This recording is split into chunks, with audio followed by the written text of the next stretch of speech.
Amém. Amém. Livro de Salmos, capítulo 34. Você achou aí? Amém. Glória a Deus.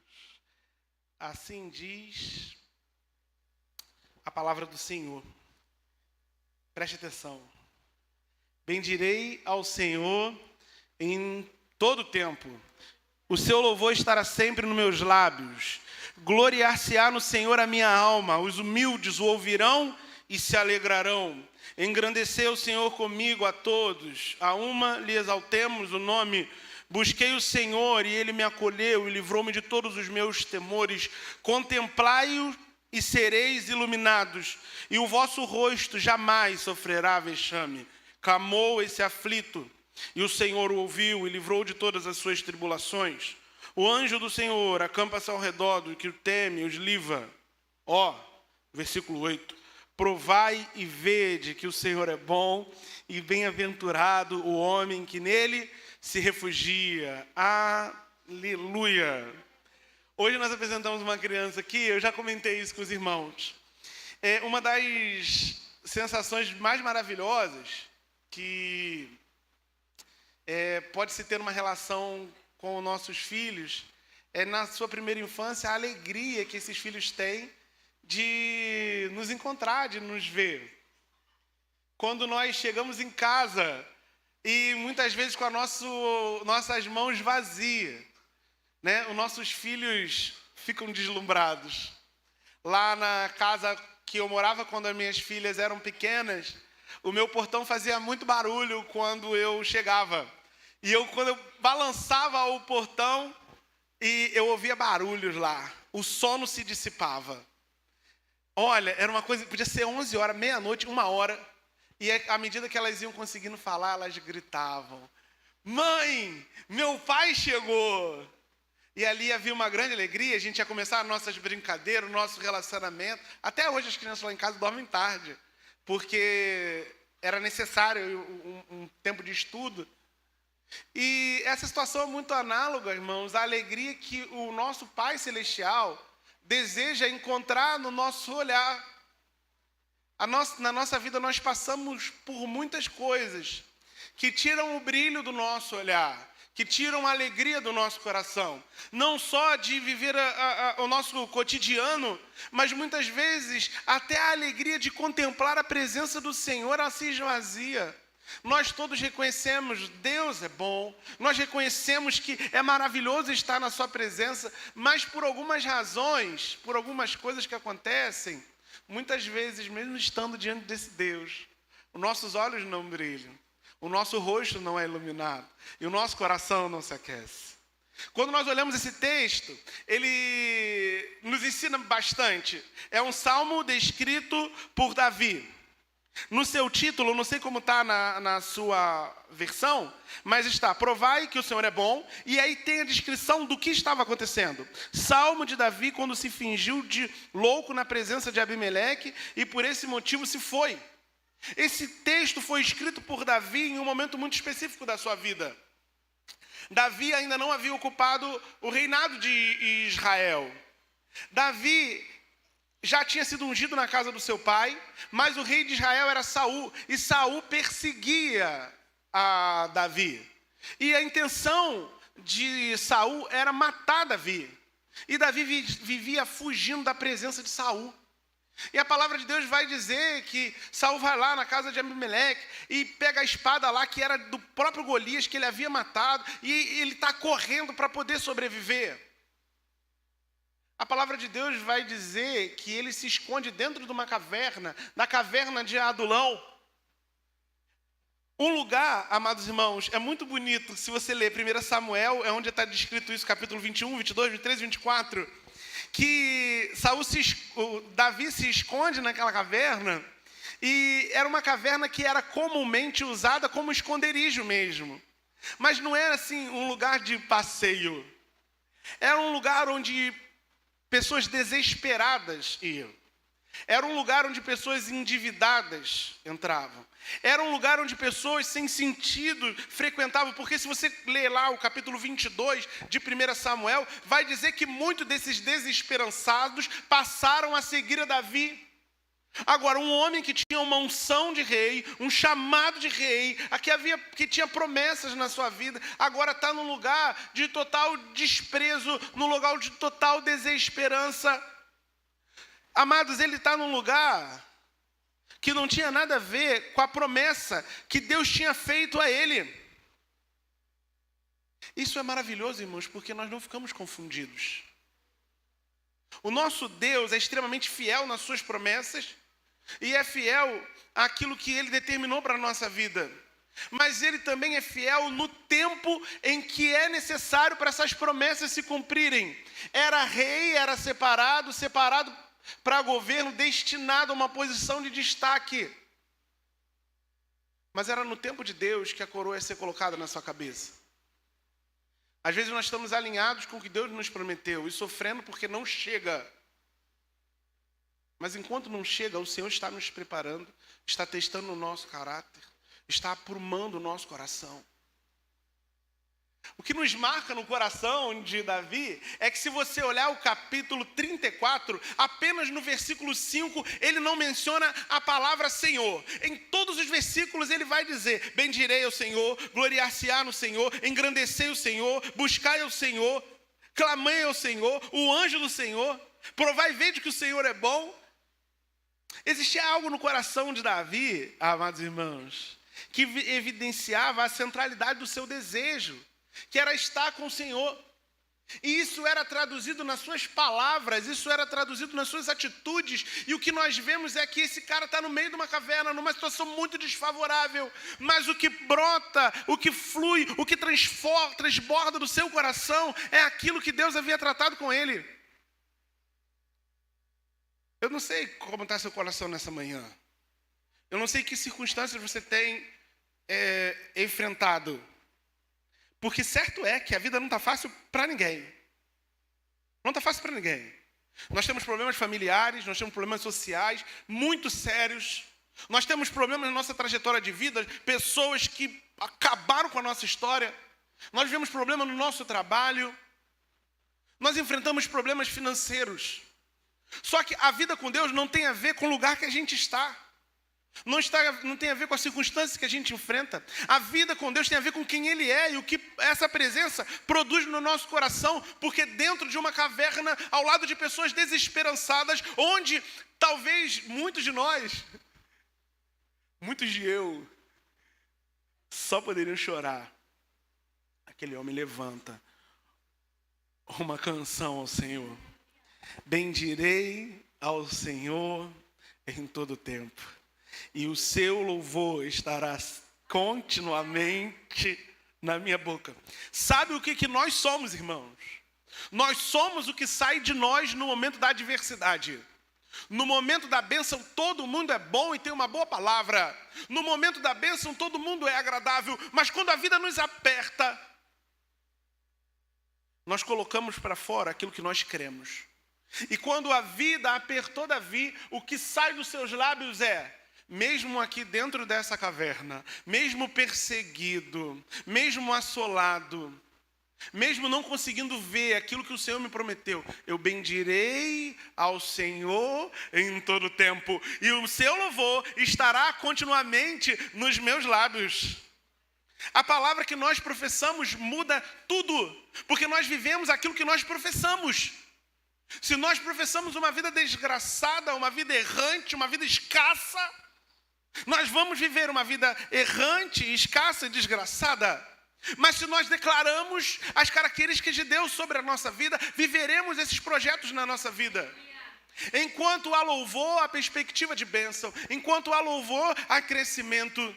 Enquanto há gratidão, há multiplicação de bênçãos. Mas no momento em que nós fechamos o nosso coração e tiramos os nossos olhos do alto e colocamos nossos olhos na terra, nas circunstâncias, o nosso futuro, irmãos, está acabado. A pergunta que eu faço para você nesta manhã é: para onde você tem olhado? Essas circunstâncias da vida têm cegado o teu entendimento sobre quem é o Senhor na tua vida. Se os apertos da vida têm deslocado o seu coração a ponto dos teus lábios não professarem essa bondade tão maravilhosa. Pastor, mas a tua vida deve ser muito fácil. Não é. A vida de ninguém é fácil.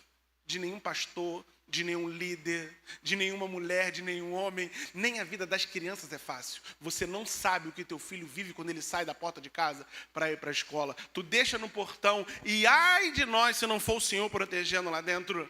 Mas nós temos algo que nos abençoa além das circunstâncias. Deixa eu te falar uma coisa. Enquanto os seus olhos estiverem nas circunstâncias, nas dificuldades, nas limitações, nas críticas que você recebe, nas expectativas das pessoas, enquanto os seus olhos estiverem nesse mundo, você não encontrará a alegria que você precisa. Mas quando você entende quem te chamou e continua nessa dependência, algo pode começar a mudar. O que nós aprendemos com Davi, então, nesta manhã? Que todo tempo é tempo de louvar ao Senhor. Qual o contrário de louvar ao Senhor? Murmurar contra Ele. Ninguém é abençoado no meio de reclamação.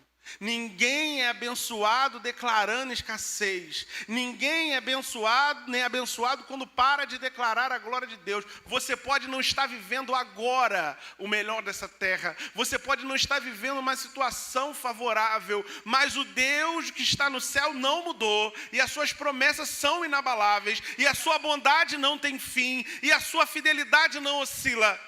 Vai chegar o momento que Ele te chama para fora da caverna. Vai chegar para o momento que Ele te toma pelo braço. Vai chegar pelo momento que Ele tira a sua desonra e que Ele lança honra sobre você.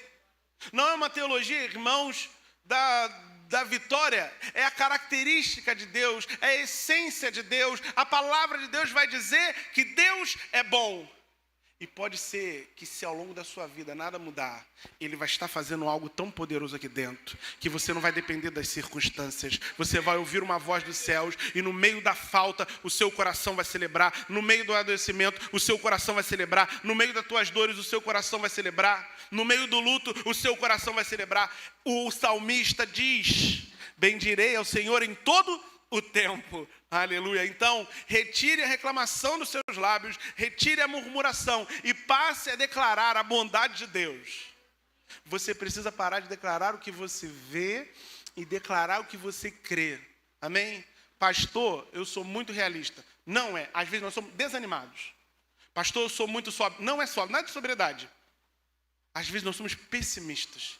Deus está liberando uma palavra. Deus já fez na nossa vida outras vezes. Mas às vezes a gente não quer se fixar no que Deus fez para poder declarar aquilo que nós estamos vendo. Amém? Louve ao Senhor em todo o tempo. Sabe o que esse cara faz? Ele não satisfeito de louvar o Senhor em todo o tempo. Ele não satisfeito de ter algo dentro dele. Lá no meio da caverna, ele começa a contaminar as pessoas. Você conhece alguém que contamina? Tem gente que é irritantemente alegre. Meu Deus, acorda sorrindo, né? Fala, viu, que alegria é essa hora da manhã? Bom dia nada, 7 horas da manhã, né? 6 horas da manhã. Ai, irmãos, bom dia, nesse calor. Fala, tá muito calor, né? Meu Deus, até que com o ar-condicionado. Lá fora tem um dragão soprando fogo e ele vai te pegar. Vou até demorar mais um pouquinho na mensagem para você ficar no ar-condicionado. Cara, ele não está satisfeito. Ele nega as circunstâncias e ele professa: engrandecei ao Senhor comigo, a todos exaltemos o seu nome. Ele fala: vocês que estão meio caídos aí, vocês que estão dentro da caverna também, vocês que estão desesperados, vamos buscar o Senhor comigo. Eu estou na mesma situação que vocês, eu estou vivendo a mesma coisa que vocês, por isso que você está no lugar que você está. Você está lá no teu trabalho, todo mundo tem a mesma dificuldade que você. O teu salário atrasa, o salário de todo mundo atrasa. O chefe é ruim para todo mundo. Mas você pode olhar para o lado e falar: vamos engrandecer o Senhor, vamos se alegrar, vamos deixar isso dominar a gente, não. Vamos crer em algo maior. Porque enquanto você crê em algo maior, Deus até aponta um novo horizonte para você. O salmista está tão desesperado pelo quanto que Deus é bom, que ele começa a contaminar as outras pessoas. Ele começa a declarar o que Deus fez na vida dele. Eu busquei o Senhor e Ele me acolheu e livrou de todos os meus temores. Façam o seguinte: contemplai e vocês também serão iluminados. O salmista está dizendo: tirem os seus olhos das circunstâncias, tirem os seus olhos das coisas. Olha, tire os seus olhos das paredes da caverna, porque há algo muito maior. Quando você continua lendo, porque esse texto de Salmo, ele tem o paralelo de 1 Samuel, lá 21, 22, 23, 24, você lê em casa. Aqueles caras desesperançados, a partir da palavra que ele tem, passam a ter uma esperança.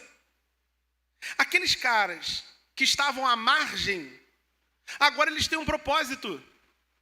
Os caras não eram nada, agora eles viram, sabe o quê? Guerreiros. Agora eles passam a ser conquistadores. Agora os seus feitos começam a ser ouvidos. Agora a sua fama começa a ser notória. Vou falar uma coisa para você que é aqui da nossa igreja. Tem uma multidão de pessoas perdidas à nossa volta, que só estão esperando um propósito ser lançado, que estão aguardando uma palavra de direcionamento para sair do lugar de esquecimento e assumir uma postura na vida e para ter um propósito. Nós, a igreja do Senhor, temos a solução para o mundo. Não está na política, não está na segurança pública, está no Senhor. Nós cremos, a igreja crê nisso. E por isso que, irmãos, que as coisas não pioram. Por isso que as coisas não se vão de vez. Porque nós temos uma fé. E enquanto a nossa boca está aberta para bendizer o nome do Senhor, ao invés de trazer desesperança, nós vamos trazer esperança. Por isso que nós estamos destinados a isso. Abrimos a nossa célula. Sabe o que a gente faz lá? Leva esperança para os nossos vizinhos. Esperança celestial. Nós abrimos os nossos cultos aqui e você nunca vai ver, no nome poderoso de Jesus, nós nesse lugar, gastando o tempo que é do Senhor para discutir questões políticas, econômicas. Aqui é para falar de esperança, aqui é para falar de renovo, aqui é para falar de vida, aqui é para falar de um novo começo. Ele está no meio, cara, que público difícil. Com certeza não tinha microfone, não tinha ar-condicionado, não tinha nada, mas ele estava declarando que ele servia a um Deus, que ele clamou, e o Senhor escutou. E sabe o que acontece? Ele diz: olhem para o Senhor, e o rosto de vocês será iluminado. Iluminado. Eu não sei, meus amados irmãos, meus amados amigos, nessa noite, nessa manhã, como tem sido a sua vida, se os seus olhos ainda têm brilhado por algo. Eu não sei nem... É importante essa reflexão, porque a despeito da fé, além da fé, todo ser humano tem necessidade de ter o coração queimando por algo. A questão da felicidade nunca foi ter ou não ter, mas estar envolvido em algo. Porque quando você está envolvido em algo, mesmo quando você não tem, você já está tão focado numa direção que você supera as faltas, supera a dificuldade. Eu quero te fazer uma pergunta nessa manhã. Os seus olhos têm brilhado por alguma coisa, o seu coração tem aquecido por alguma coisa, ou de alguma forma você tem vivido de maneira indiferente. O Senhor não te fez para você viver indiferente, o Senhor não te fez para você sobreviver, o Senhor te fez com um propósito, com uma missão, o Senhor te fez para ser útil na mão dEle, na casa do Senhor e fora da casa do Senhor. Vivendo, manifestando essa glória. Os filhos de Deus andam com o rosto brilhando na terra. E se o seu rosto não está brilhando, e se o seu coração não está aquecido, eu tenho um convite para você nessa manhã. Volte o seu coração para o Senhor. Olhe para o Senhor. Estenda os seus olhos para aquele que tem todo o poder, porque quando nós olhamos para Ele, nós somos renovados. Eu fui a uma reunião recentemente, uma pessoa levantou e falou: eu já fiz de tudo, eu faço tudo, mas nada acontece. Eu não tinha o poder da fala ali. Quietinho estava no meu lugar e quietinho fiquei. Mas no meu coração eu falei assim: você pode estar fazendo tudo, mas você não está fazendo o principal, que é olhar para o Senhor. Não é sobre pertencer a uma religião, não é sobre pertencer a uma igreja, é sobre ter um relacionamento com Deus. A transformação está no relacionamento com Deus. Há muita coisa que acontece nessa ordem coletiva, mas aquilo que o Senhor quer operar dentro de nós acontece numa vida secreta. Acontece numa continuidade em que nós olhamos para Ele e declaramos que, independente do que acontecer, nós estaremos com Ele. Que relação é sustentada por interesse? que relação é sustentada com base na troca. Relações frágeis, mas a relação profunda com o Senhor é uma relação de entrega. O Senhor não está barganhando conosco, Ele está nos chamando. Em Êxodo capítulo 34, a palavra do Senhor vai dizer que Moisés, após se encontrar com o Senhor, ele vai diante do povo e o seu rosto brilha. Ele traz uma revelação. Se você olhar, preste atenção. Todo o povo se perde, mas Moisés não se perde. Todo o povo cria outros deuses, mas Moisés não cria outros deuses. Todo o povo quer fazer estátuas. Todo o povo está com saudade das carnes do Egito, mas Moisés não tem saudade, sabe por quê? Porque os seus olhos estão no Senhor. Todo o povo está olhando para as circunstâncias, mas Moisés está olhando para o alto. Ele é o cara que vai entrar na tenda, que vai subir no monte, ele é o cara que vai encontrar com o Senhor. E nessa manhã, existe um convite da parte de Deus para você. Versículo 8. Assim diz a palavra do Senhor: provai e vede que o Senhor é bom, e bem-aventurado quem nele se refugia. Nós temos uma solução, que é olhar para o Senhor. E estar num relacionamento com Ele, que nada seja tão importante quanto esse relacionamento. Você pode pegar a sua vida e pautar ela no seu status social, no volume da sua conta bancária, na quantidade de amigos, de seguidores que você possa ter, na quantidade de bens. Você pode focar na sua estética, mas nada pode preencher o seu coração como a presença do Senhor. Nada pode preencher as lacunas do seu ser como o Senhor preenche. O convite é muito claro: venham e provem do Senhor, provem do Senhor, provem do Senhor, provem do Senhor.